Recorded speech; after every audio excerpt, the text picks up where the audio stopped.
Hey guys, আসসালামু আলাইকুম।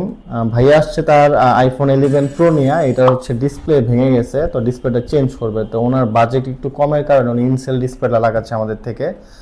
Original আমাদের দুইটা ক্যাটাগরি ছিল, সেটা বলছি, সেটা প্রাইস অনেক হাই হয়, এই জন্য উনি হচ্ছে ইনসেল লাগাবে। তো এটা এখন নিয়ে আসছে, আমাদের হচ্ছে আধা ঘন্টা থেকে 40 মিনিট টাইম লাগবে এটা চেঞ্জ করতে। তো আপনারা ভিডিওর সাথেই থাকুন, চেঞ্জের পরে আমরা আবার রিভিউ দিব এটার একটা। আল্লাহ হাফেজ।